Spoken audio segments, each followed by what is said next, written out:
What's up, everyone? Welcome to the Boot Breakdown. JB, the sports guy. And now I pass it to the one and only Jordan Taylor. Oh, no. Make sure y'all can hear me on y'all Yeah, end. yeah, there we go. There we go. I hear you now, brother. Apologies. How about now? Yeah, perfect. Restart. All right, we're going to restart, everybody.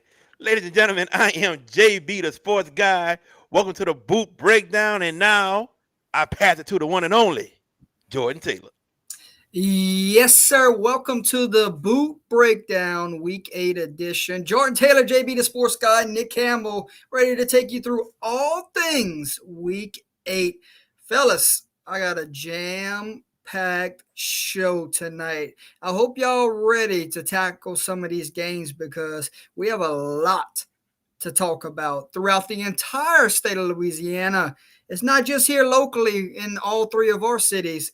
There's a lot that happened throughout the state of Louisiana. Just when you think you know something about a team, someone goes and loses, someone goes and gets upset, and someone unexpectedly wins. That's how crazy this final 3 weeks is fixing to be. Week 8, one for the books. What's going on, my guys? JB the Sports Guy, Nick Campbell. Here we are on another Sunday. Thanks for moving the time back a little bit. It is trick-or-treat season, so I went to do my father and children duties right there. Did some trick-or-treating because I know I'm going to be covering a game on Thursday and Friday, so I wanted to make sure I got the trick-or-treating done today. What's going on, my guys? Now we can't hear Nick. Are you muted, Nick? What is going on? JB, you go. I'm gonna go, man. Oh man. Tell It's you Halloween what, man. season, man. It's spooky season. Yeah, we got some ghosts and some demons messing up with the stuff. I don't know what's going on, but man, good to be here tonight, man. Definitely, man. I understand going trick or treating with your child. I totally get it. So I didn't have a problem moving it back. I get it, my man. You're a parent, Nick a parent. I'm not a parent, but I do have about a lot of karate kids. I'll call my kids, so I kind of understand it. But man, it feels good to be here. Week 8 was wild. Did you get a chance to see what Esmond dressed up as today? I sure did. I saw it. So, so it's truly understandable. But week 8 was wild. I can't wait to get into that. But Nick, are you there? This is for Austin. I think I'm here this time, brothers.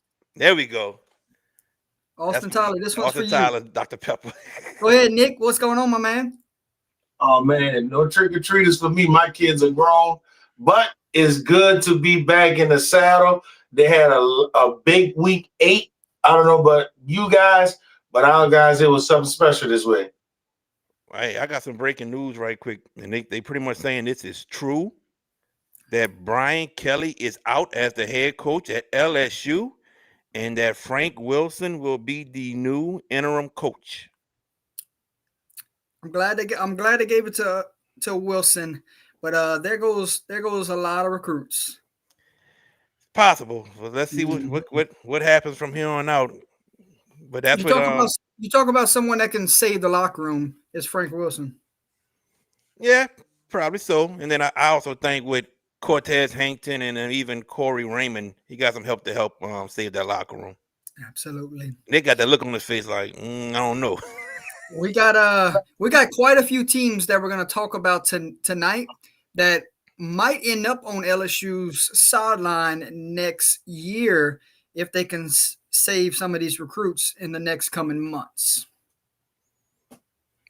Let's get into it. Nick, you ready down there at the bottom? Oh yes, sir. This might be one of the more jam-packed shows I've put together. Okay. You ready for this? You got your listening ears on? Oh, big time. All right, we're going to start with something easy. We're going to work our way through this one right here. Okay. First thing is just break down the games that you saw in person or covered this week. That's the easy one, and then we're going to dive into some blockbusters. JB, go ahead, Nick. JB or Nick, y'all can take the floor.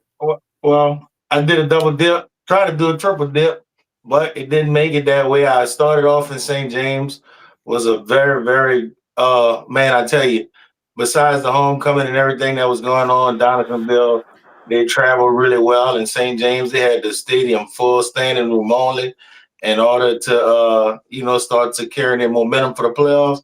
And Donaldsonville laid an egg, classic egg. It was like 29-0 at the end of the second quarter. So I went down the road and I called West St. John versus St. Martin. And when I got to that game, it was at halftime. West St. John was up 14-7 and lost to St. Martin. Man, I heard about the West St. John game, man. I was kind of shocked that St. Martin's came back and won that game. But good running back in Kane Otto and Donnie Lawrence, the quarterback for St. Martin's. But for me, Thursday, I had broadcasted East Jefferson versus John Ehret, and John Ehret got off to a 21-0 start on East Jeff, but East Jeff slowly came back and took the lead 30-28. But after that, John Ehret goes on a 13-0 run to close the game out and get the win. Friday night, we broadcast McDonald 35 versus George Washington Carver, and Carver goes out and starts off fast, gets the lead to 15-0. And then here comes McDonald 35 with a comeback, kind of like John Ehret. Carver went into halftime with the lead 26-18, and that was all she wrote for Carver. Carver did not score another point. McDonald 35 made a bunch of adjustments defensively to shut them out in the second half, and Carver could not stop the running game of McDonald 35 the entire game. And McDonald 35 went on to win 42-26. All right. Thursday night football, I had ERAF St. Martinville. It was the beginning of district play, and it was going to be a trend of two things that I would see this week. I would see two undefeateds, and would both of them walk out on Thursday and Friday? Well, on Thursday night, ERAF Bobcats did walk away to an 8-0 record after a dominating win at home. It was senior night. A special senior class was announced, and I know they say it's senior night, but they got a lot more football left to be played at that field moving forward. That team right there is one of those that the chips are in the middle of the table.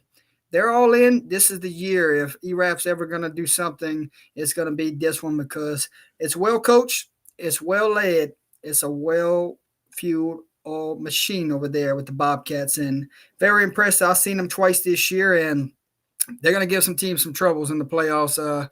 Really good defense and really physical group of Bobcats they have over there. And on Friday, would the second team stay undefeated? It was Bunky and Gina.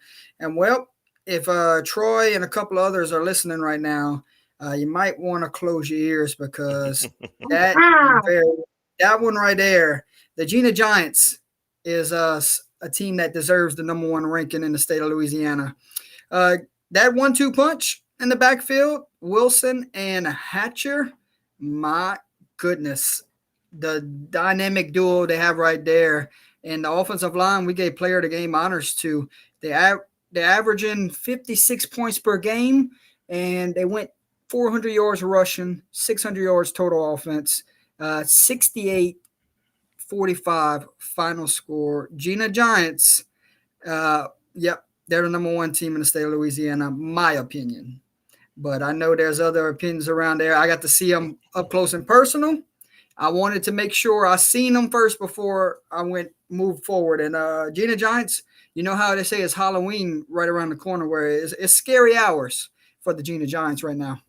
Yeah, I agree, man. And a bunch of guys on St. James sideline was really asking, is Gina Giants for real? That was the question they asked me. And I said, I'm going to ask you. And I want to make sure, because you covered them, Jordan, pretty much, you saw them a lot. So enough to say that they are that good of a football team. So that's the question that the St. James Wildcat fans want to know. I think Gina Giants could go kick down the door of New Orleans this year if they get postseason all the way through.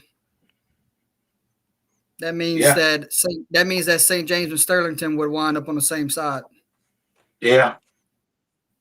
So if they avoid those two, I think they're going to be dancing in New Orleans. There you go. But crazier things are happening. Yes, sir. But that's why we do breaking down the boot. That's why we do it. Right? That's right. That's why we play the game. All right. Your thoughts on the number 1 ranked teams going into week number 9. We start with the select side of the bracket. Okay. Division 1, it's Carr. Division 2, St. Charles. Division 3, LCA. Division 4, it's Riverside. Your thoughts of those 4 as we enter week 9, ranked number 1 in the state. All right. Edna Carr is truly legit. That's the best team in the state. Let's just keep it at that right there. They're gonna hold that number 1 spot. But they got a tight, tough ball game this Friday night against John Curtis. Even if Edna Carr loses, I think Edna Carr still would be number 1. But we'll see what happens with this game with John Curtis. That's gonna be a tough ball game. Coach JT gonna have his team ready. Number 2, St. Charles Catholic in Division 2 Select. They're legit.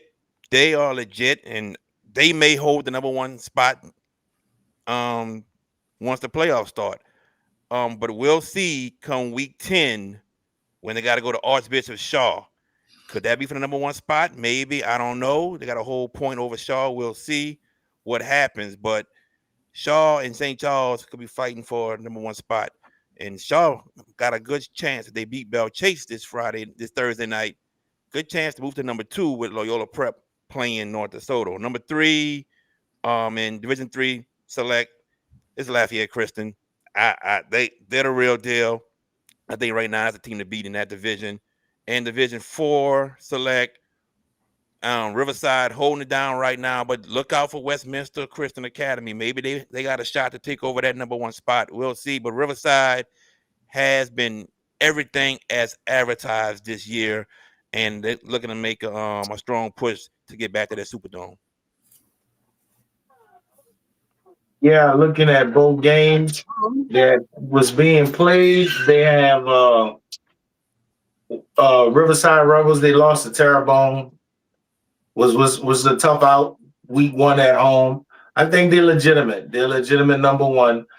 Flipping with Westminster. Back, huh? Excuse me? Before the emergence of this running back from Riverside, huh? Yeah, I think he was there all along. And I think it was the time that they was going to reveal him, especially playing Terrebonne week 1. You got to go with the people you know, and the kid came in, and in the last 3 weeks he had over 700 yards rushing. I get the stats every Monday, and he had 258 in week 3, 259 in week 4, and he had he doubled up again. He doubled up again. So they running the ball real consistent. And they keeping it at bay, but beating Vermilion Catholic, that was the tougher road game of the year opponent. But we're going to see how it's going to end in these last 2 weeks because St. Edmund playing Westminster, they're going to have a lot of things that can happen that could keep that seed to 1 and 2 in that division. For the non-select side, Division 1, West Monroe. Division 2, North DeSoto. Division 3, Gina. Division 4, South Plaquemine. All right. West Monroe right now, they're playing some of the best ball in the state of Louisiana, but I still believe that Division 1 non-select is kind of wide open this year. I don't think there's a team we could pinpoint and say this is a team that's going to run the table in Division 1 non-select. I think it's wide open. West Monroe got a tough ball game with Neville this week, and then they got Ruston. So anything can happen. West Monroe wins out, they'll probably hold that number 1 spot. If they lose one of those games, then we can have another shuffle within the rankings right there. But West Monroe playing some great ball right now. You got to credit Coach Dizer and his staff. Division 2 non-select. I don't see North DeSoto losing the number 1 spot unless they lose the next 2 games. I just don't see it. Strength factor is high, and Luke Delafield and his team, they're playing some great ball right now. So I think North DeSoto will hold on to that. Moving forward, Division 3 non-select. Gina and St. James, they're gonna battle for that number 1 spot right there. It's They're gonna close battle. right now in the power rankings. What'd you say? It's close right now in the power rankings. Yeah, we talk about Points, like 0.03. points. Yeah, exactly. So they're gonna battle for number 1 spot. Gina with that big win over Bunky, that helps them out, but that's gonna come down to the last week to see which one of those two are gonna hold that number 1 spot because they are just so close right there. And then Division 4 non-select, South Plaquemines holding it down. Big win over Country Day. And they got Newman week 10. I think they have Cohen this week, but South Plaquemines right now, the defending state champs in Division 4 non-select, and they're number 1 right now. I kind of think they may be able to hold on to that spot throughout, even if they lose to Newman. North Iberville is down by pretty much 0.7. So South Plaquemines looking good to hold on to the number 1 spot. Yeah, and it has been confirmed also. There's alerts everywhere. Gotcha. Yeah, with Kelly. Go ahead, my friend.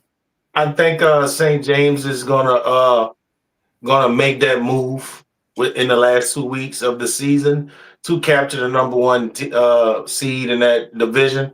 They lost some tough games this year. They lost to Shaw. Shaw is pretty up there. They lost to and I hear it every week, every Monday morning about how they still should be number 1, right? And they're battling some injuries that's going to really coast. I think they got a big game coming up this week against the Patterson and beating Patterson. I think Patterson has been playing pretty good football. Could probably give them that slight edge to Patterson's do this. Well, they won this week. They won this week. So they continuously trying to put it together. So it's not like it's going to be a Donaldsonville deal. That rivalry has been real tough over the last couple of years, even though Patterson been at the end of it. But saying that to say that I think St. James climbed back to number 1 in that division. It would shock me if they didn't, even amongst the stuff that they went through. And when you're looking at South Plaque, man, South Plaque ready to play. They're ready to play. He's one of those teams that, they tough nail. They resemble their coach, and they're going to always play tough. They got championship aspiration. They got championship pedigree. You can't say enough about them. Now, West Monroe, I think we're looking at the Division 1 non-select, and JB said it himself. He think it's wide open. I think normally over the years that 4, 5, or 6 seed, they really sit pretty with where they're going to be, whether they get the number 1 seed or the number 2 seed on that opposite side, that they can really do some damage to. So kudos to West Monroe for sustaining that number 1 seed because they had a tough early pre-district schedule.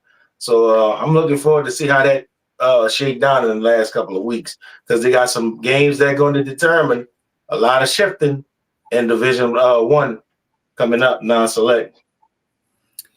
Gina's remaining schedule: Caldwell Parish, Buckeye. And St. James's remaining schedule: Patterson, Berwick. All 4 of those teams losing records. Bad records. It's gonna be by the narrowest of points. It's gonna depend on who wins at their earlier schedules. And also those teams that they played off also. Well, your earlier schedule. Yeah, you might have something to do with it. Depend on your schedule. So who's going to get that 1 seed because both of them will win out, and they're not going to get any help on the back stretch, but they will get help at the front stretch. There you go. Yeah.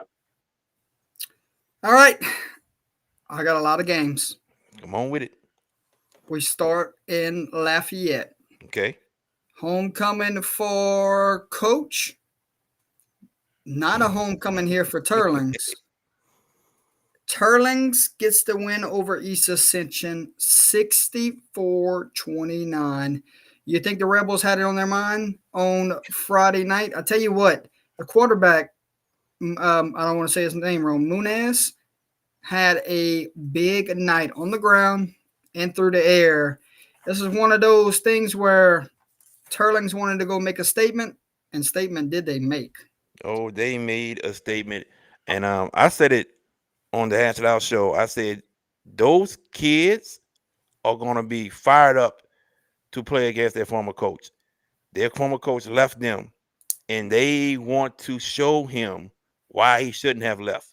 And trust me, Trust me, I know the new head coach, and he's probably still good friends with Coach Aponche and everything because he was an assistant under him. But I promise you, he probably was telling his team that he's coming back. Corville wasn't there last year. He wasn't there. My fault. I No. thought he was. So I'm wrong. Okay, that new head coach was telling his team about the coach that left, and to motivate them to play hard. And that's what happened. They went out there and probably played their best football game this entire season against a good East Ascension team. And you talk about the quarterback, my God, what a game for him. What a game for him. And Turlin just proved to a lot of people who still doubt them as being a legitimate contender in Division I select. They just proved a lot of people wrong. If they were in Division II select right now, they would be the favorite to win it all. I would agree. I would agree. Oh, yeah. They tough, man. They tough. They're real tough, and they playing some good football. Not discrediting East Ascension. They came with it on their mind. East Ascension playing these emotional rivalry games, then turning around playing out of district. Man, they really got dealt with, and it was really Turlin putting the state on notice that we can play with anybody. You got a big one this upcoming week, Turling St. Thomas More for the district title game. That Turling's and East Ascension coming out of halftime, the big interception really broke East Ascension's back, in my opinion. The interception, first play of the second half. So shout out Turling's Rebels, 8-0, first-year coach. He's an alum of the school, and he's doing a tremendous job in year one. So shout out to Coach Corville, that staff, and the Rebel Ball Club. 8-0, got a big one Friday night at home, though. Oh, yeah, big time. They get to host them. So I know it's been quite a time, quite a while that they haven't beaten St. Thomas More. Maybe this may be the year. This could be the year. It's definitely going to be a showdown in Lafayette Park. The Platinum Helmet's coming out Friday night. Mark my word. The Platinum Helmet is coming out Friday night. Mark my word. A team that needed a big win in the biggest ways on Friday night. It was the Neville Tigers, and it did not come easy. But when you find a way to win, you find a way to win. You got to feeling that this one feels good after the way things went a week ago. Neville goes on the road, knocks off Ouachita Parish 38-37. This one had fireworks to start it. I mean, Neville with an opening kickoff to start that football game, and then Ouachita Parish comes back 2 plays later and scores theirself. They said the difference in this one was Neville's 17 points on special teams to go on the road and get this victory. Your thoughts on the matchup? Neville fighting every week for wins, staying in games. It has not been easy, but this one has to feel good for the Tigers. It feels real good for the Tigers, and it doesn't feel good for Ouachita. And I'm going to explain why it doesn't feel good for Ouachita. Because Neville has been trying to win these games. Think about it. St. Thomas More, they were up, 16-0 at half, and they lost that. They were up on Ruston by 17 with less than 9 minutes left in the fourth quarter, and they lost that game. So Neville has had trouble finishing games, and finally they get a victory by finishing a game. Ouachita now against West Monroe, against trying to think who else they played, Alexandria and Neville. I think those three. They've been in the game, but they couldn't finish. So they had a similar issue that Neville had, not knowing how to finish games. When Ouachita learns how to finish a game and win it, they may be the most dangerous team to face in the playoffs. They got to get over that hump. How can we finish games with a win? Neville finally figured out how to do it this game against Ouachita.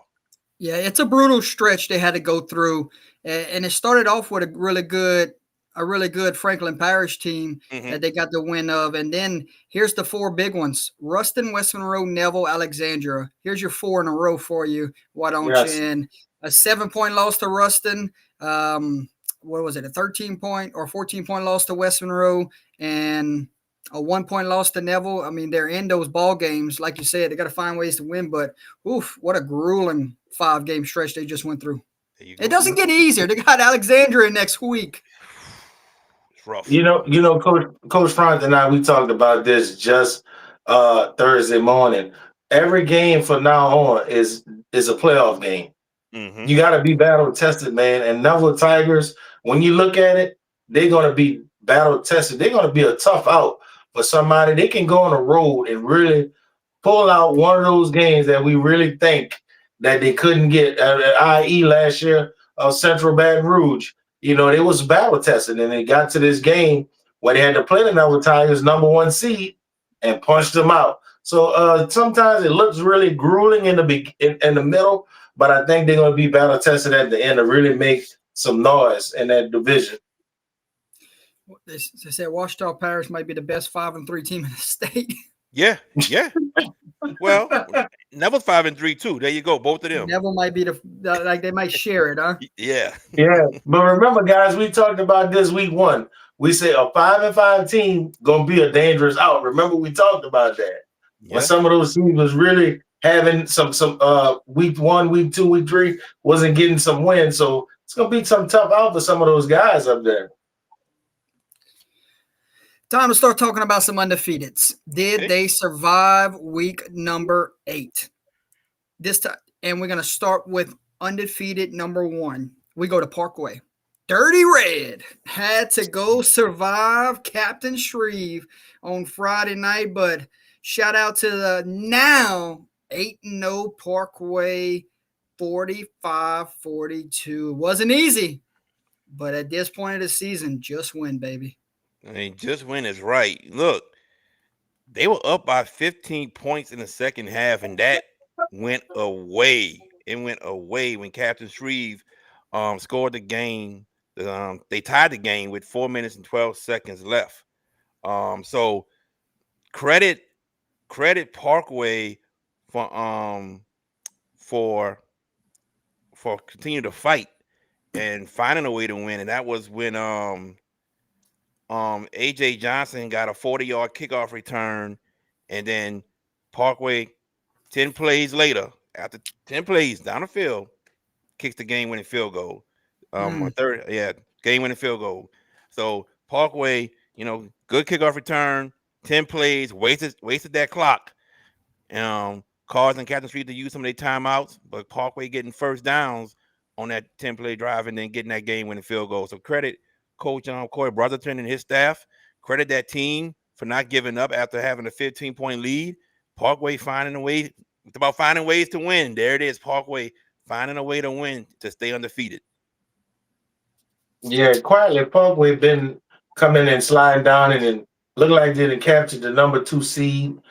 Is it a hard seed or is it a soft seed? Is yet to be determined because that, just like I said earlier, man, that is a tough division to really look at with some naked eyes and say who's going to be there at the end. Like I know, like you guys both look at the Final Four when you look at that bracket and say this team, this team, this team.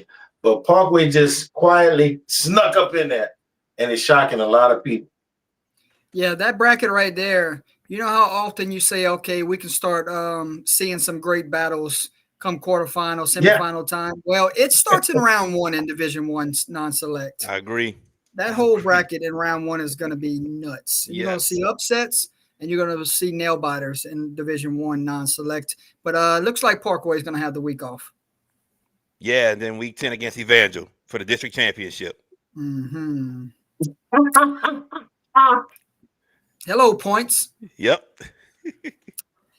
All right, your next one right here. Let's go find us another undefeated. This time we go to Jeanerette. Jeanerette welcome in Covington Christian. This is probably the district title game. I know they got some weeks to play here in the next coming weeks, but shout out 8th grade kicker. Foot meets ball. Walk them off, undefeated no more. Down goes Jeanerette, and Covington Christian storms the field. Final score, 21-18 on the road. Oh, what a game. What a game is right. When I picked Covington Christian to be like in my Final Four for Division 4 select, people are like, "Are you crazy?" I'm like, "No, that's gonna be a I good thought you team this were. year." I know. That's gonna be a good team, and Generet's a great team, and that came down to the wire, like you said, Jordan Taylor. Generet had the lead early. Covenant Christian came back and game-winning boot to get the win. I talked to somebody last Sunday who plays for Covenant Christian, and I asked him. I I said, remember I remember what you said. yeah. I'll drink to that. And I asked him, I can say everything he said, but I asked him about the game, and he said, "We're gonna win. We're gonna win this game. We feel that we've played tougher competition that has gotten us ready for this game." And I was like, okay, well, maybe he had a point. Playing tougher competition, they got the win. Generat's a good team, and they can go a long way. Just that Covenant Christian was able to use some of their weapons that they have, wide receiver wise, finding them down the field in that second half, especially, and then game winning field goals. So credit both teams for a great game, but Covenant Christian coming up with the win. You love great storylines whenever you find out Oh, it's yeah. eighth grader that did. Yeah, get bingo. Big shout out to a kicker. Man, special teams play probably 30 minutes apart and everybody practice, and some teams take it seriously, some teams don't take it seriously. But kudos to the coaches that put and have faith in the A grader to get up there and knock in a game winner during the baseball season, the World Series. Man, who would ever thunk it, man? An A grader coming in and walk off, kick a field goal to win the game when he just not even a freshman yet. Absolutely. So big win for Covenant Christian. The trend tonight was going to be, did the undefeated survive? We go into our next undefeated matchup, this next one. Ladies and gentlemen, it was St. Charles and it was Belle Chase. St. Charles and that suffocating defense knocks off Belle Chase 19-7. Your thoughts on the matchup, your thoughts on the ball game. This one closer than I thought it was going to be, but could you tell me your thoughts on this matchup? I had thought St. Charles would win this game by 17.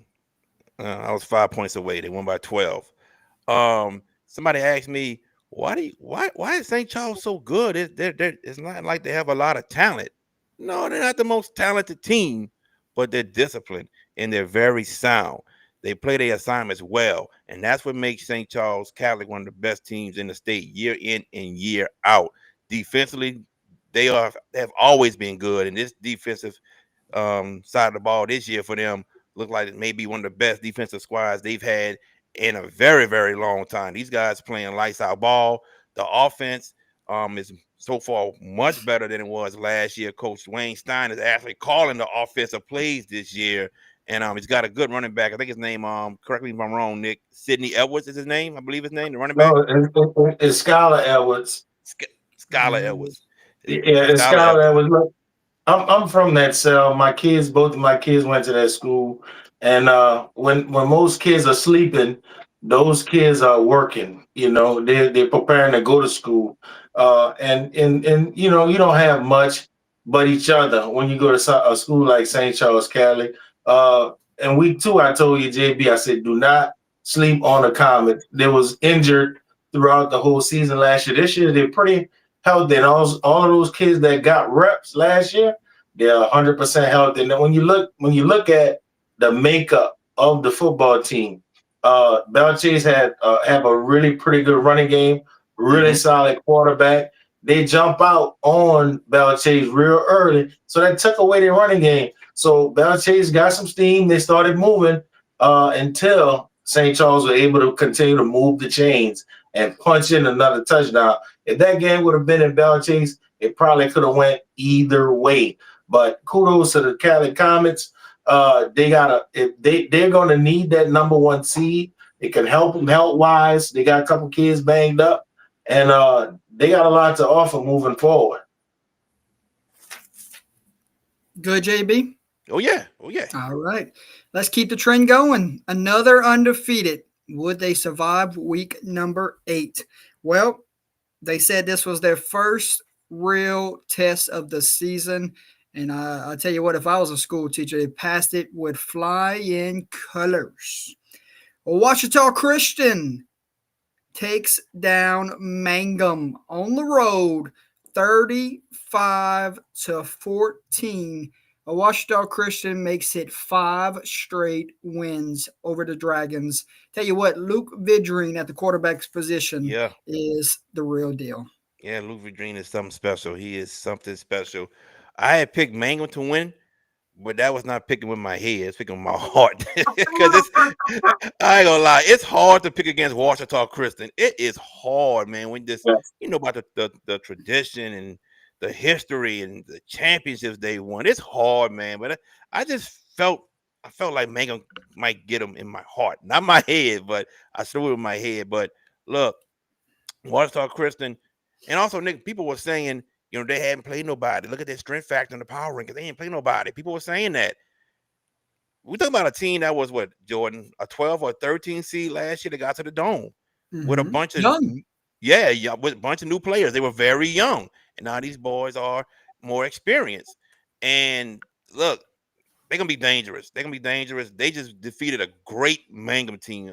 This is a Mangum team that has a great shot to get to the Dome in Division 4 non-select. And Ouachita Christian just beat them 35-14. That says a lot about them in general, not even the coaching staff. Because we know the coaching staff is great, but the players themselves and what they have done so far this year, that they're gonna be dangerous in Division 4 select. Here comes Ouachita Christian. They were above the 10 mark going into the rankings in week 8. Now they sit at 7. So they are climbing slowly but surely. Here comes the state runner-ups. Oh yeah, and they have a lot of people in Division 4 concerned. Even at those that's holding that 1 and 2 seed, they're watching Ouachita Christian real carefully and how they've been playing the game. Because you got to ask yourself who's going to be the formidable foe. Not that Vermilion Cali, like kind of then took some punches to the chin, you know. So I think Ouachita Christian going to play some real good ball down the stretch, and they're going to put number 1 and number 2 seed on notice wherever they fall when all the ashes are settled. They still got an opportunity to go climb in that top 4 if you keep having some teams lose up in front of them. Yep. Yeah. Moving along, fellas. I don't know if I have any more. I don't know if I have any more in the fetus I'm about to read off, but I'll jump into some other matchups if that's cool. That's cool, man. Let's go to Alexandria and Ruston. Let's talk about this matchup. Ruston, a little taste of their own medicine from last week. They came back down. They came back down from a big lead at Neville the previous week. And here comes Alexandria down 21-3 to have an incredible rest of the game. I mean, you had a big interception right there before halftime that got them points. Second straight year, Ash beats Ruston. This time they did it in Ruston. The final score in that one was 45-28. Yeah.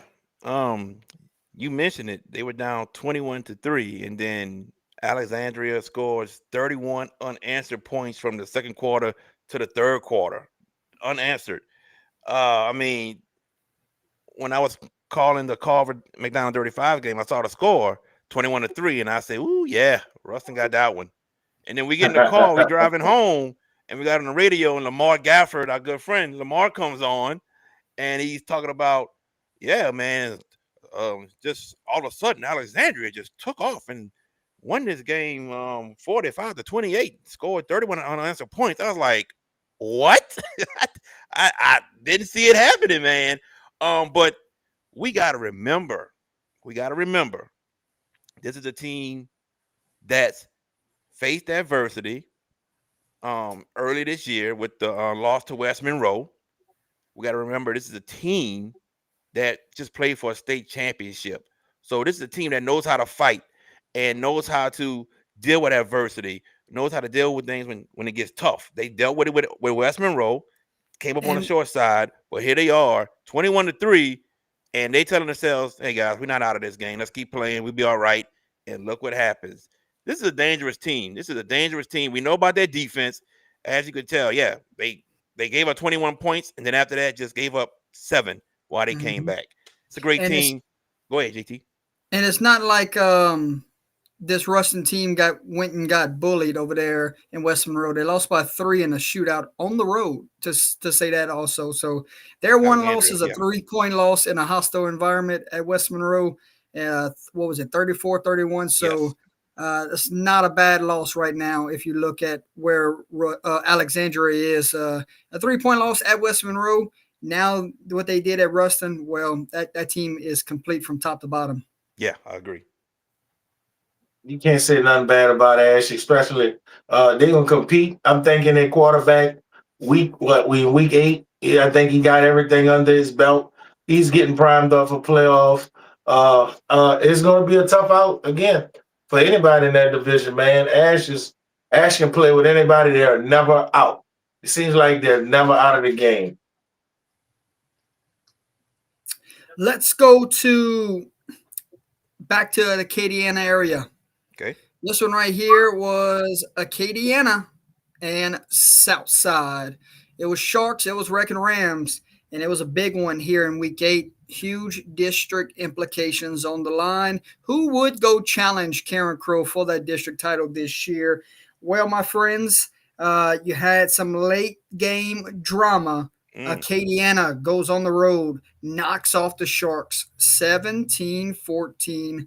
What a win for the Wrecking Rams. And you can make that, 5 wins in a row now for Acadiana. What's the late game drama? What's the late game drama, JT? I think correct me if I'm wrong, but I believe they slid in bounds when they could. I slid in bounds and the time expired on them. Well, I'm going to say this because VK Jones sent me something. He said, watch the last 2 minutes of this game. He said, it's some chaos. I didn't get a chance to see it. That's why I was asking you. Yeah, I believe he slid in bounds with like he had a shot to get out of bounds, slid in bounds, and the clock ran out. I think it was something in that situation. So someone in the chat can correct us there. Yes, please. So all I can say about it is Acadiana is proving people wrong that had them out of even being competitive for the district and towards the state championship. Looks like Acadiana is finally getting themselves together and starting to find a rhythm and have some chemistry with the new head coach and his system. I picked Southside. I picked Southside to win the district, and now they gotta beat Carencro and hope Carencro can help them out to at least get a share. But I'm gonna credit Acadiana. Once again, we should never count them out. I got to give them all the credit in the world. Acadiana. Tough win, but they got it done.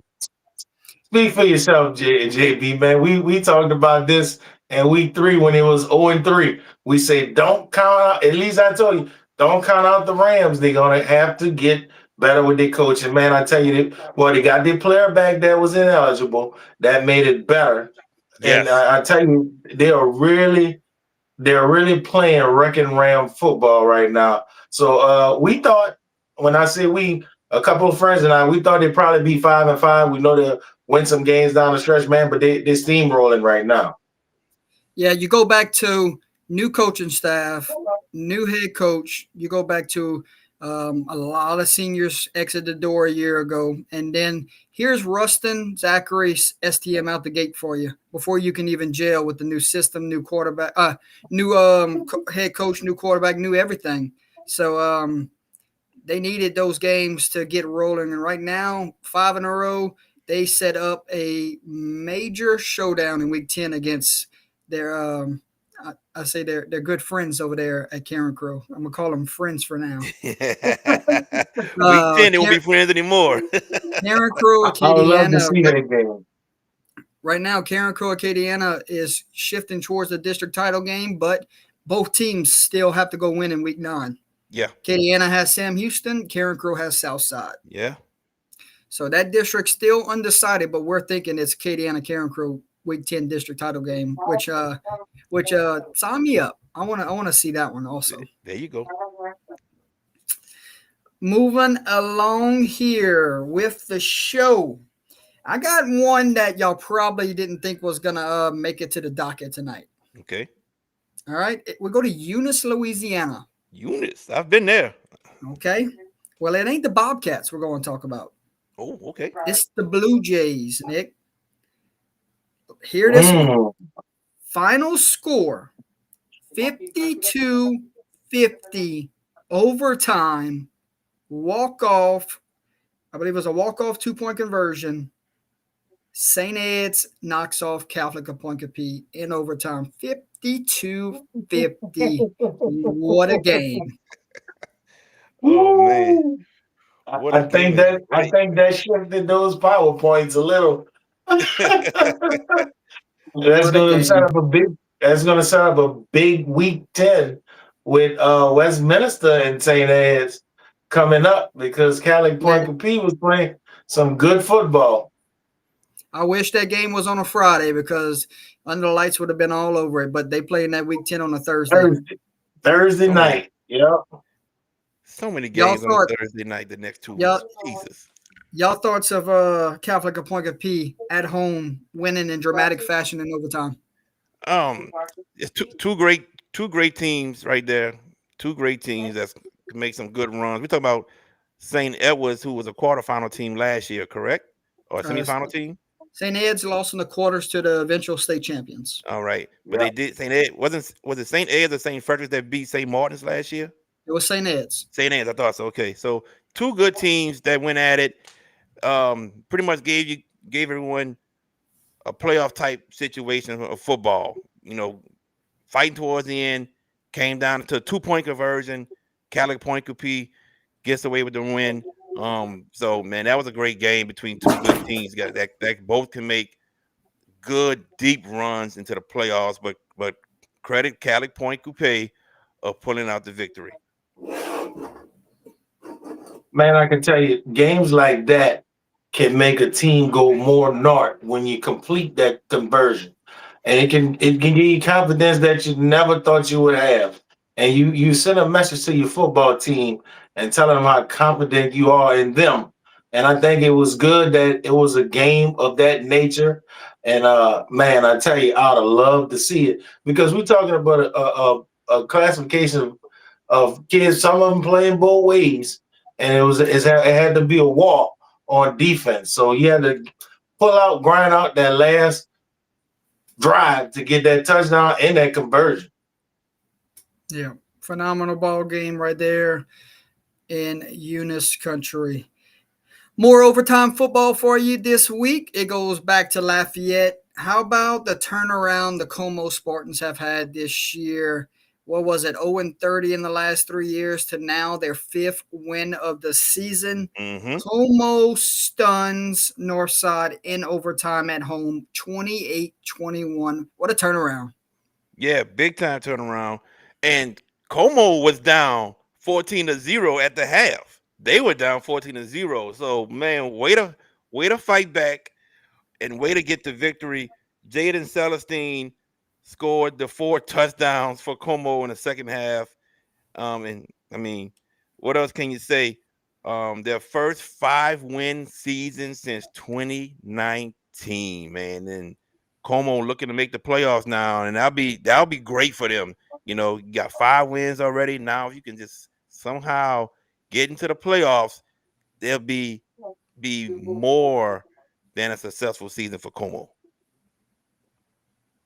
Yeah, well, Como got a lot of good coaching going on over there, man.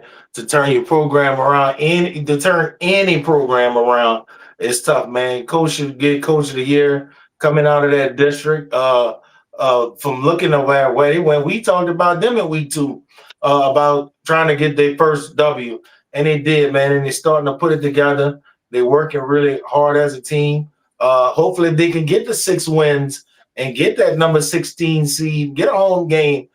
You can never tell what could start brewing for a team like that. Right now, with 2 weeks to go, Como sits at 23. So top 24 get into the dance. So not safe, but right now they have not been in this position in a long time. So there's a lot of energy right now in morale. The morale is real high right now over there at the campus. Yeah, at the school my sister-in-law went to, Como. Okay. Some more scores here for you. I forgot we got another undefeated team we didn't talk about yet. Bring it on, bring it on. Ascension Catholic goes into Bear Country, knocks off North Iberville 50-28, gives the Bears their first loss of the season. How good is Trevor Simo? What he has, 27 touchdowns on the season at the running back position? Yeah, yes, yeah. I was told 26, but it could be 27. Pretty special, man, after taking over after Ascension Catholic legend Chad Elzy, right, Nick? Mm-hmm. No, 6. No, Elzy No, running back. Yep, Wait, Elzy. We had a breakdown. I missed it. All right. Yep.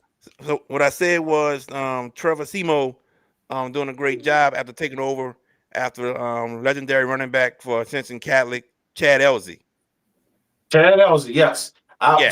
Man, look, Go ahead, Nick. I watched Chad Elzy. I watched Chad Elzy operate that night, man, against a good Riverside Rebel defense.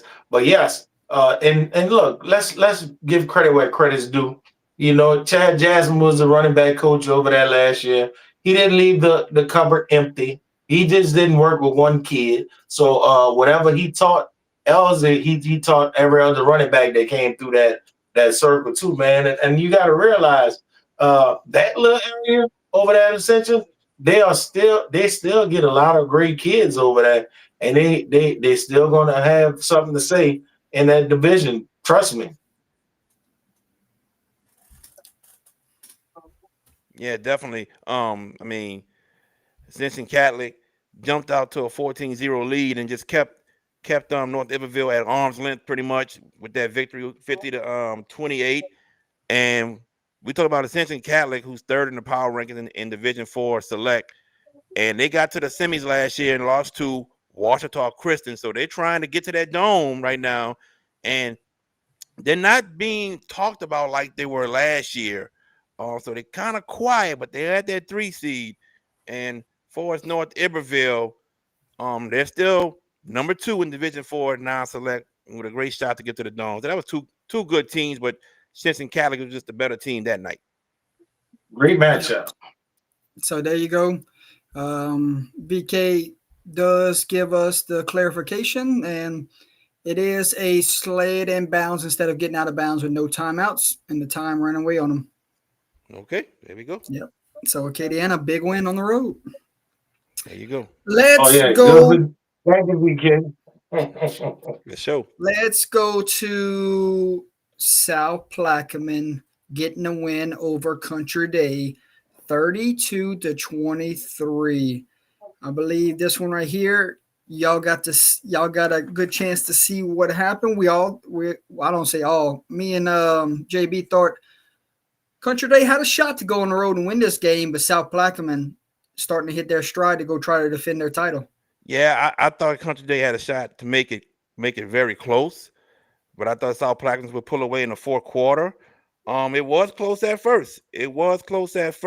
And Country Day actually had the lead after halftime. Started the third quarter. They had the lead over South Plaquemine, but you got to commend Coach Feet and his kids. They kept fighting. They didn't get down on themselves. You know, they didn't fuss with one another. They kept their composure, kept playing the game of football, and got the win. You know, they were able to tie it up 14-14. And then Josh Bartholomew, big time running back for South Plaquemine, had a 92-yard touchdown run, gave them the lead for the first time, 20-14. And then Parker, the quarterback, after that, had a 29-yard touchdown pass to make it 26-14. And South Plaque didn't look back after that. Oh yeah, man, I can tell you this, and I'm gonna go on record of saying it. I don't like to make proclamations, but Country Day is gonna be a hard out for anybody. Now we gotta realize They're in the same boat as a lot of these breaking in a new coach with some new players.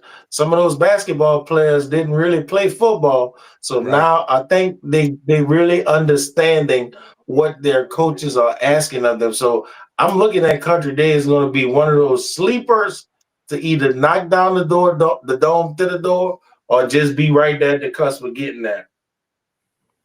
Okay. Everyone loves a good upset, don't they? Of course. Well, let me talk to you about rivalry football. Throw the records out the window when these two teams meet. But I don't think anyone except everyone in that locker room and that community and that coaching staff saw this one coming. Lowerville goes on the road, knocks off Catholic in New Iberia 40-28. What a win for the Tigers. And they say the old fashioned saying, they say it's good to get healthy at the right time for the Lowerville Tigers. Catholic in New Iberia's defense to give up 40 at home. Oof, that one is a tough one to swallow. Well, this one I didn't know about. Thank you, sir. I appreciate it. But man, that yeah, if you like you said, just that coaching staff, the community, and those players believe they could get the job done. And a 40-28 victory. Blake Like Blake Delcom. Delcom had a big night, and he's a special player for Laurelville. He had a big night. Also, a couple defensive stands for Laurelville and some special teams magic helped him get this win. My God, Blake Delcom, he returned the opening kickoff for a touchdown. Returned the opening kickoff for a Go set touchdown. the tone in the rivalry game out the gate, huh? Yeah, without a doubt. Jordan, speaking of injuries, Blake Delcom was out for a couple of weeks with a hamstring injury. So now he's healthy. He's back. You know, And- Blake Delcom won Player of the Game honors in that round one of the playoffs last year for Under the Lights. Yes, sir. So we already know how special he is, but they were missing him. Definitely. So you speak of getting healthy at the right time, and you one of your best players you have, Blake Delcom, comes back, and man, it was like just what can I say, Nick? It was a Light bulb? motivational lift that he came back to play this game, and there you have it, man. Laurelville with the win over the defending state champs, Catholic New Iberia. We go back real quick, Nick, before you go. This same Laurelville team went on the road and knocked off Ascension Catholic earlier this year. So it's a Tiger team that's capable of pulling off these type of victories. Yeah, Laurelville Tigers, man. You know, you can really put them in perspective. They know how to win. They know how to win a big game. And like y'all said earlier, when you have a rivalry game, it's you and the coaching staff. Everybody else don't believe. Everybody don't go through the summers. Everybody don't go through the weightlifting. And when it comes down to a game that you gotta have, and it was one of them they wanted that bad. Hey, look, I didn't think Catholic New Iberia would have got shocked like that. But hey, kudos to the coaching staff and the Laurelville Tigers, man. They put it together to beat a really quality Catholic New Iberia team. Laurelville with the win. It shoots them up in the rankings all the way to 8. Yep. Oof. Big time. Just looked at it like, wow. Big win. All right. Teams that were left for dead. Okay. That we said, all right, that's it. Put a fork in them. They're done. Just when you count them out, here they come. And when I say here they come, here comes the state champs. You go on the road and you put up 50 against Opelousas Catholic, a 5-win Opelousas Catholic Ball Club. Vermilion Catholic, who saw this one coming, knocks off Opelousas Catholic 50-15, guys. Well, not me. Didn't see you coming. Just when you count them out, huh? Yeah, just when you count them out, and they got to remind people of, you know, who we are. Y'all must have forgot who we are. We are Vermilion Catholic. You know, that's that same Opelousas Catholic team that gave St. Ed's their only loss this year. Sure is. Pretty much you could say and play and played a 14-7 game. That was tough. Yep. But you could pretty much say, they took out their frustration on Opelousas Catholic. I mean, 50-15 victory over them. That's a big time statement when you've been struggling the whole year, and like Jordan said, most people probably thought they would win this game, but not by the margin that they won. And the kids showed up. They Hey, none played. of us picked them to win the game. Oh wow, man! They showed up, played good assignment football, and pretty much showed what they're capable of. And maybe this is the game where things start rolling in the right direction for them moving forward, Nick. Nick, that 18 seed right now, Vermilion Catholic in that Division 4 select bracket. Who wants to see them round one? Well, I'll tell you the truth. They got Guyton, Westminster, Lafayette, Westminster Christian, or Lafayette, and I think they can get it done, guys. They should win out. They should win out, and they might sneak into a home playoff game in that 16-15 slot. It can happen. It can happen.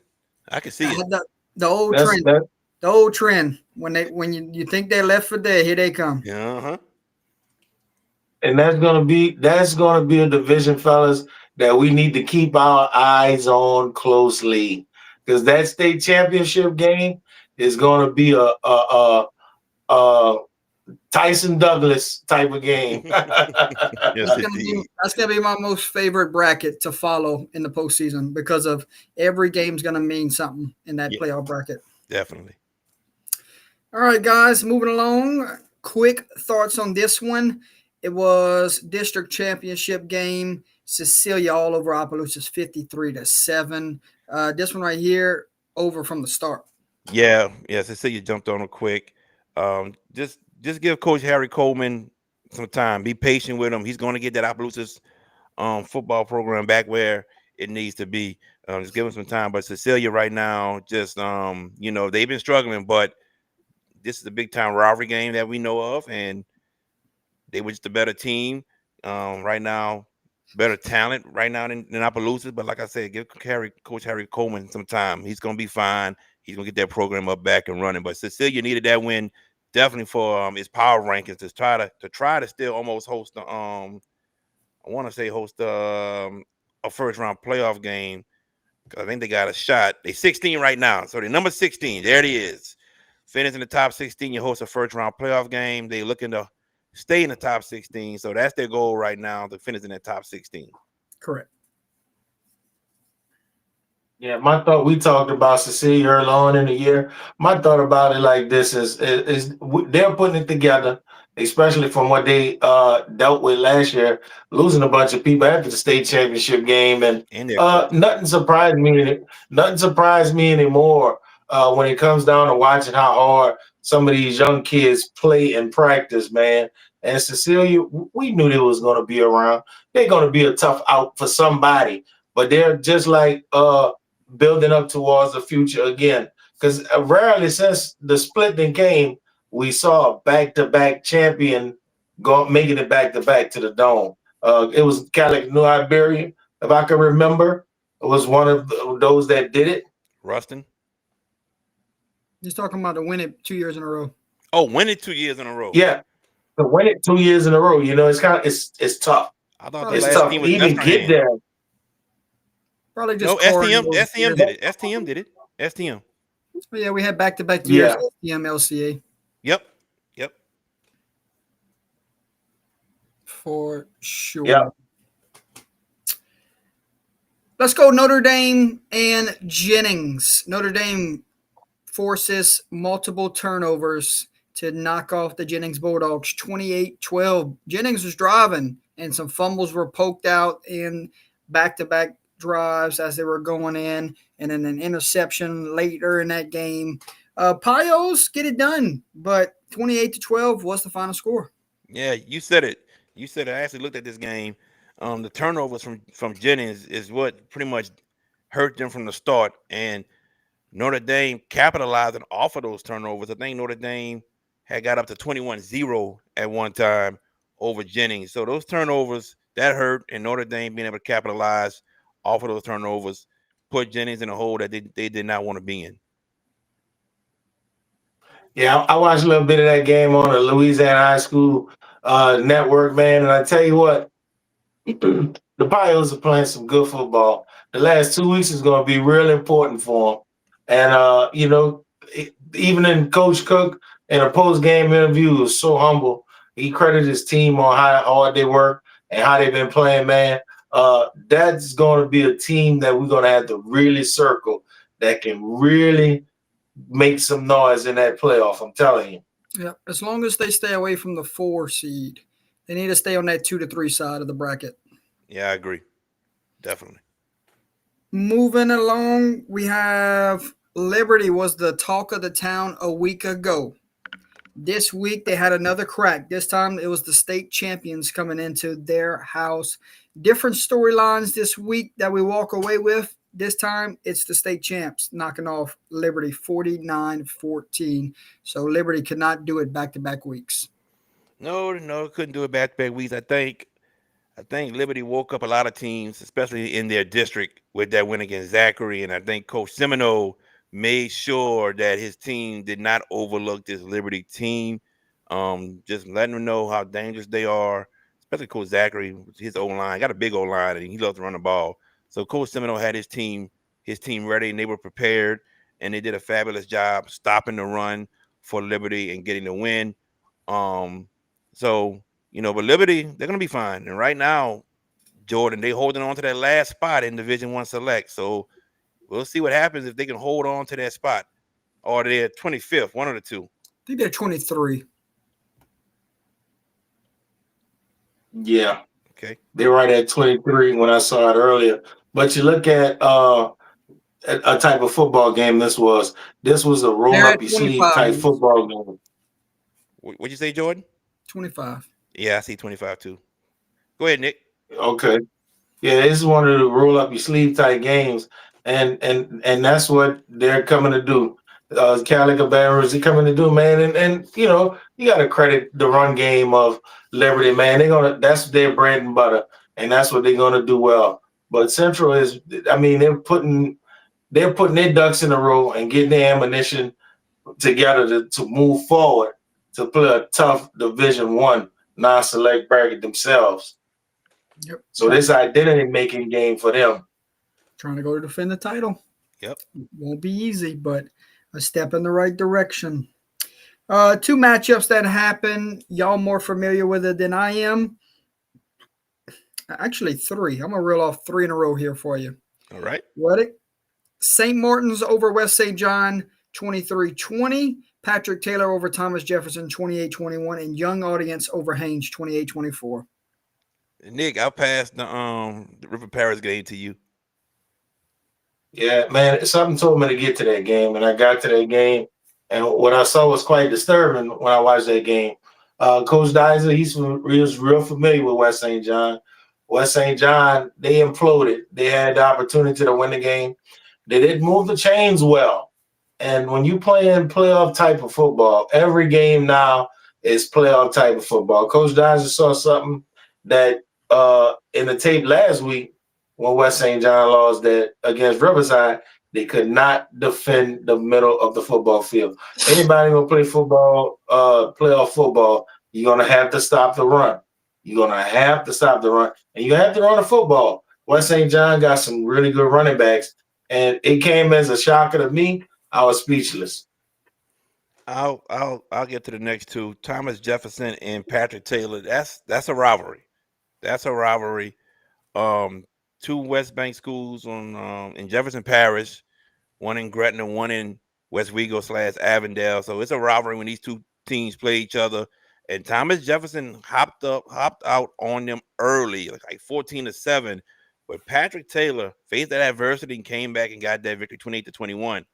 And Patrick Taylor right now looking to host a first-round playoff game in Division II Select. So it's looking pretty good for them to host that game.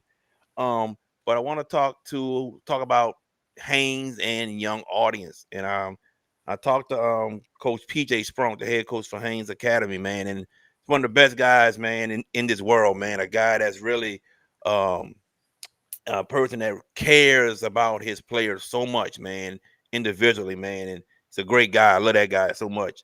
But just talking to him, man, and he said it's gonna be a battle, JB. He said young audience is gonna be one of those teams coming up that's just gonna give everybody hell. But we know what we're in for, and we're gonna fight hard and try to come out with that victory. And that they almost did, giving young audience they're pretty much another tough game. Young Audience been in a couple tough games with Livingston was one of them, and West St. John was the other one. Here's another one with Haynes, and it went down to the final end with Young Audience getting a 28-24 victory over Haynes. So that was a tough fought ball game between two good clubs right there. Absolutely. Yeah, you right, man. Good, big shout out to Coach PJ, man. Look, everybody, when you coaching, you really want a job, but to have a real off season with the team, that's going to be critically important. And him learning his team like he did, he had a really rough schedule, man. And not giving him a mulligan. They are playing some good football, but for him to inherit what he inherit, hey man, sky's the limit for them guys in the future. And just like JB said, he's going to build his players up. And hopefully he can get a couple games, these last 2 wins. And we'll see what the people say who control the bracket. Guys, how good is District 5 5A this year? Week in, week out, those games right there is bring your lunch back, your hard hat type of matchups. First off, we're going to go to one that was really, really good. And then the second one, we're going to go to one where this team right here going into the playoffs, you better be careful with. I'm going to start off with the game that was really, really good. And it was a shootout. Santa Monica beats Live Oak 55-52. Every week, this district has these type of matchups, these type of ball games, these type of scores. 5-5A is crazy. It's drunk this year. Man, look, I was saying the same the other night. I was like, God, they are giving us some of the best games week in and week out. And here's Live Oak and St. Amant going at it to the wire.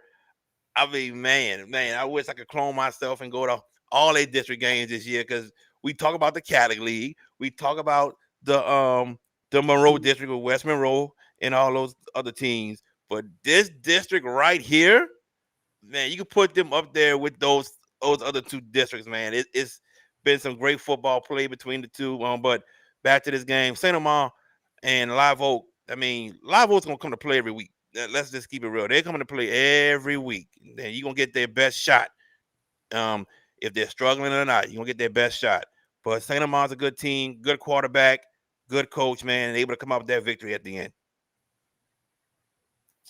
Yeah, St. Amant, man, it's one of those teams in that Ascension area, we talking about helter-skelter type team. You know, when you look at them, you got the East Ascension, you got the Dutchtown game, and then you come and turn around and you're going to have to play a Live Oak. I didn't think that the 50 points was going to be a game that either team would be able to give up, but to get a victory like that after a 50-point game, I think they did what they had to do to win. Santa Monica, as the season been going, they've been playing some good defense, but they've been scoring a lot of points also. So you get the really good one in that district from last week. Well, here's one where I'm starting to think this team is going to be a deep contender in this year's playoffs. I know you talking about. How about 42 seniors in that Denham Springs Ball Club knocking off a Prairieville team that just went and knocked off 3 straight district opponents coming into this ball game. Denham Springs 51-13. Denham Springs is one of those teams I'm high on to make a deep, deep push in the playoffs. You ain't the only one, buddy. You ain't the only one. I think it was just 3 years ago we talked about Denham Springs. They got to the quarterfinals, and then the next year they didn't make the playoffs. But you said it, a heavy senior-led group, over 40 seniors, and that's the main key about this team from Denham Springs, and they're playing some great ball. We had Coach Brett Beard on the Hash It Out show. We had him on Tuesday night, and he said that I asked him like, what challenges is it that y'all got to overcome? He said finishing games. He said the loss to Central and the loss to East Ascension. We had the lead in both of them, and we lost. He said we learn how to finish games. He said the sky is, whatever the phrase is, I can't think of it. Sky's the limit? The sky's the limit. Yes, he said the sky's the limit for us. So I'm not surprised by this team. They're looking real good. I saw the highlights against Prairieville, and Prairieville's a good team. They're a good team. And we can pretty much say they're a year ahead of schedule already. But Denham Springs, though, that's, if you looking at the brackets, especially when they come out, that's another team you're looking to see where they're located. Are they on our side or the other side? Yep, right now currently ranked 8. Okay. So Denham Springs making their way up, and rightfully so. Go ahead, Nick. Yellow Jackets battle tested, man. They play for games like this, and early on in the season, that was one of those teams we was questioning. Are they good? Are they really good? And they constantly been proving they mark every week. And they got 2 games left. One against Dutchtown, if I'm not mistaken. So I know they got rival Walker this week. So that's going to be a phenomenal ball game there. And then week 10, they got Santa Mo. So it is. Yeah. At Walker, home against Santa Mo. And we're going to really see what they're made of when they play those 2 games. And I tell you, Yellow Jacket fever, man, the people going to catch it. And they're going to be a definitely tough out. I know y'all go back there. We Honda had to go back there a couple years ago. And it's an eerie place to play a playoff football game. Yeah, you look at the Yellow Jackets. I think this district comes down to week 10 to decide who's crowned the district champion, because you slip up one week, you still got an opportunity, but margin for error right now is very slim. Yeah, agreed. Winding down here, I got 3 more for you. Sorry I'm keeping you late, but I got to talk about it. Let's do it. First off, I want to give some love out to this parish here. They play for a trophy, and this year both of these teams had different style, similar situations occurred, but just at different times in the season. Okay. But so about a couple weeks to start the season, Kaplan Pirates lost their head football coach. So Coach John had to come in, and what a job he has done to get that team to 5 wins here to this point of the season. Abbeville just 3 short weeks ago lost their head football coach. So it's 2 schools, identical situations at different points in the season. Well, now you get a rivalry game in week 8. It was the Battle of the Russo Trophy, and Abbeville wins this game 12-7. What a win for the Wildcats. They have looked very improved these last couple of weeks. Remember, 3-point loss to Franklinton last week, 12-7 rivalry win here in this one, and then they wrote off 2 wins prior to that. So an Abbeville team that broke their streak, got an interim coach, almost knocked off Franklinton, and now they get to bring the Russo Trophy back home. Russo Trophy back home to Abbeville. And a lot of people were saying this is one of the biggest surprises in the state, Abbeville defeating Kaplan. And if you read some of Mike Koppich's stories about Abbeville, he talks about how they are a good team. And them winning this game, it didn't surprise me. But it being a defensive battle is what surprised me, to be honest with you. A 12-7 low-scoring game, defensive battle. So you got to credit the coaching staff and the defensive coordinator for coming up with a scheme to hold Kaplan to only 7 points. So definitely wasn't surprising to me, but winning in a defensive battle with these 2 teams was surprising.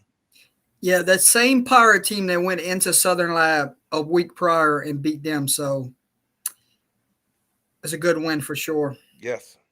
Oh, yeah. Anytime you replace coaches, man, it's hard for your kids to get their message, and it's who adapt to the coach's message first, man. And if you coming in as a defensive coordinator and you telling your team this is how we're going to win games, you got to do it. You got to buy in early. We're talking about 15, 16-year-old kids, and most coaches coming in being tough leaders, they're going to get their message across. You can say everything that happened in the past is a past. Everything starts now with me. And if you can adapt to your coaching style, and we see it, the results, 12-7. Then they playing a tough Southern Lab team. Man, look, I'm telling you, just buy in. Let them continue to buy in. We'll see if they make that number right at what they're located at right now. It was right inside the 20s. So you're looking for Abbeville or Kaplan? Abbeville. Abbeville is 19 right now. Yeah. So they're going to be a tough out. And you got to remember, they started 0-4. So they caught fire at the right time. Yes. So shout out, Russo's back in Abbeville. Speaking of defense, I think that's how we're going to end the show. Defensive games in this one. Oak Grove beats Faraday 13-6, and Southern Lab beats Kentwood 12-8. Speaking of defense. Yeah. Oh, man. Well, I'll start with Oak Grove and Faraday. Could it be if Faraday's field was better that we could be saying maybe Faraday got the victory over Oak Grove? I'm just saying. I don't know. But they say some people just say spot the football, we'll play in a parking lot. So yeah, you're right. That's how some mentalities are. So when I was watching the Hail Mary play, and I'm looking at the team in white, and I said, "Oh, Faraday won." I said, "Faraday won," and then I say, I'm reading. I say, "Oak Grove won," and then I was like, "Oh, they couldn't play on the field." Hey, but no, Faraday's a good team this year, everybody. That's a good team. Faraday is a good team. Just unfortunate now, a couple games that were supposed to be at their home, they couldn't play at home because the LHSAA said the field was unplayable. Mhm. So that's what they said. So they were able to wear their home colors at Oak Grove. But that's a good team. Just came up short against a good Oak Grove team, and we know about Oak Grove. So credit both teams for a hard-fought, well-played game. But Oak Grove just came out on top. Yeah, we're hoping that field gets ready for the playoffs because they're going to be at home early in the playoffs. Exactly. And for Southern Lab and Kentwood, we get a great battle every year. If it's high scoring or if it's low scoring. Low scoring. Yeah. They are going to battle it out every year. And this year, Southern Lab gets the win. I think you said it was 13-12, Jordan? The score was 12-8. 12-8. Okay. There you have it. My only two questions is for both of these guys is like, is Oak Grove back? And can Southern Lab somehow, some way get through all of this madness in Division 4? Well, Oak Grove coming off of a loss to Mangum a week ago. So it's good for them to get in the win column here. Mm-hmm. So far from being back after what Mangum did a week ago to them. But Southern Lab, Kentwood, another throw the records out type of deal. Exactly. Always a classic when these two teams play each other. Usually we see an offensive classic. This time they treated us with a defensive classic. Yep. Oh, yeah. Top 3 matchups in your area next week, guys. Go. Top 3 matchups. All right, give me a second. I gotta go. Y'all go look, and I'm gonna give my 3 out real quick. All right, cool, no problem. Go and give me 3. I got mine. You want me to go or you going, Nick? Yes, sir. You can go. Okay. All right. Top 3 matchups in my area next week. I'm going to start off with Southside at Carencro. Ooh, nice. Then I'm going to shift over a couple miles down the road. I'm going to go St. Thomas More at Turlings. Then I'm going to go a few more minutes up the road, and I'm going Evangel at Lafayette Christian Academy. Yeah, that's a good one. Yes. That's 3 good ones in the Acadian area this coming week, huh? Yeah, it is. Yes, sir. Go ahead, Nick. JB. Go ahead. All right, week 9, man. Let's be excited about week 9. We're going to start with this one. Terrebonne Tigers, the head that I'm wearing, getting off the mat from 2 tough games, keeping a power ranking score. Is Thibodaux Tigers for real? Are the Thibodaux Tigers for real? That's going to be a big matchup this week. They better get there early, huh, Nick? They got to get there early. Secondly, Dutchtown East Ascension. Dutchtown East Ascension. There's another rivalry where you can throw away the records. And look, I'm telling you, East Ascension coming off a loss, Dutchtown, you got to get ready. You better be ready. We'll be talking about District 5A again next week. Yep. So you're gonna block the roads off. You're gonna have the bands marching. You're gonna have the jambalaya going. You're gonna have the cracklers popping. It's gonna be a big weekend out there in Ascension Parish. And lastly, the rivalry, that East and West Bank rivalry with Destrehan riding across the river to play Hornbill back at Boutique. That big one. Yeah, see that's why I had to go back and look, because I knew Nick had Hornville and Destrehan, so I couldn't take that from him. So that's why I had to go back and You could have took it. go back into the third option. I plan on being at Hornville, Destrehan, getting there around 4:30. Nick know how that is. Too late. Too late. We'll be there at 1:00. You better get there at 10:30 a.m. Oh nah, I got 4 o'clock. We'll be there at 1:00. All right, I'll meet you there. Nah, 4 o'clock, 4:30. After that, you're in trouble. Here's my 3. Here's my 3. Number 1, or not number 1, number 3, coming on up. McDonough 35 versus Frederick Douglass. And here's why. Number 1, McDonough 35, if they win, they are the district champions of District 10-4A. If they lose to Douglass, then they're going to need help the following week when Douglass plays Carver for them to have a share. So district championship implications right here. Douglass can play for it outright the following week, or McDonough 35 wins it outright. Number 2, Archbishop Shaw going to Belle Chase. St. Charles Catholic controls their destiny. And if Archbishop Shaw defeats Belle Chase, then next week, you're going to have a showdown, week 10, St. Charles Catholic at Archbishop Shaw for the district championship once again. If Shaw loses and Belle Chase wins, then Shaw needs to beat St. Charles Catholic for all 3 to have a share. And then lastly, 2 undefeateds going at it. Friday night, Halloween. Edna Carr, John Curtis, number 1 and number 2 in the Division I Select Power Rankings. That's the number 1 game in the city of New Orleans right there. Can John Curtis do the unthinkable and end a 22-game winning streak for Edna Carr? Can they do it? We'll find out come Friday night. Most intriguing game in the entire state of Louisiana this coming week. Who is it? To me, well, I know what Nick gonna say, but so I'm gonna go this way. I'm gonna go Curtis and St. Aug, not Curtis and Edna Carr. Curtis and Edna Carr, to me, is the most intriguing game, due to the fact that here we are. We have JT Curtis with all those championships he's won. Bryce Brown has won 5 championships. Edna Carr is ranked in the nation. JT Curtis, John Curtis, they got a national championship. Oh, here they are, both number 1 and number 2. Yeah, it's being talked about a lot, Jordan, already. My most intriguing game would be one to watch, and we was talking about Country Day earlier. It's going to be Country Day at Newman. Mm-hmm. That's going to be a game that's going to really say that Country Day has arrived or not. So that's a game that I put a question mark on myself that we got to take a closer look at come Friday night. Thursday night, Pop Houston comes into town to take on LCA. I think this is a walk-off 2-point conversion. Ooh, walk-off 2-point conversion. Yes, indeed. I don't know which way, though.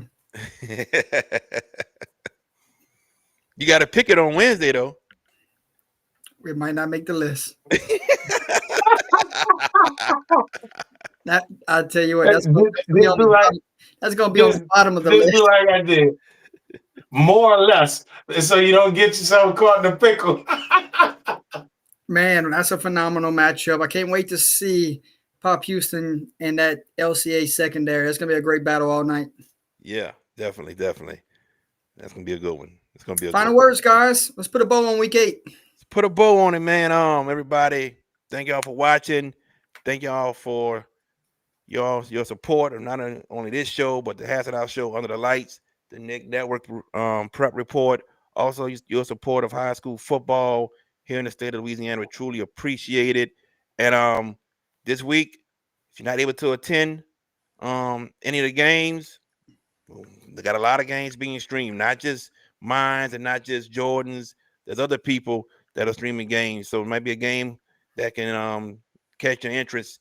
So we just love the support for these high school athletes that they can get, if you can be there or not, or watch the stream. We just continue to watch, continue to support. That's all we ask for, because we don't do this for us three. We do this for these kids to get some publicity. Have you announced your game? Oh yeah, without a doubt. I have. So as of right now, we're working on a second game. We have one, and Thursday night, the Hassett House show game of the week, Thursday night game of the week, it is Archbishop Shaw versus Bell Chase. Okay. Big game. Man, I appreciate everybody who watched the show, watch all of our shows. Week 9 is going to be a phenomenal week. We're getting prepared for the playoffs, man, and we got to keep this in consideration throughout the next 2 weeks, man. These games going to really start tipping the needle on what we're going to see in the future. So let's be excited about these games. Watch these shows that we've been publicizing, the Under the Lights, the Hassett House show, the Nick Network, and you're going to see a lot of up close and personal stuff about these teams when you watch these types of shows. Ladies and gentlemen, thanks everyone for tuning in this evening. Tuesday, Wednesday, you can catch the Hassett House show live at 7 p.m. Thursday, get your brunch with the Nick Prep Report at 11 a.m. And Wednesday night, you can catch Under the Lights 8:30 till 11 as we all three get you ready for week 9, a big week 9 to say the least. Thursday night, Under the Lights will have Sacred Heart Trojans at the Catholic of Point Capee Hornets. And then Friday night, Under the Lights will have Rivalry Football Welsh at Lake Arthur. So that is the games we have this week. So ladies and gentlemen, keep watching those PowerPoints, keep supporting those kids. Get you ready for the race to the playoffs. Looking forward to a great week 9. You guys have a great rest of your week. God bless each and every one of you. God bless high school football. And we will see you at all 3 of our shows this coming week. Good night, ladies and gentlemen. Good night.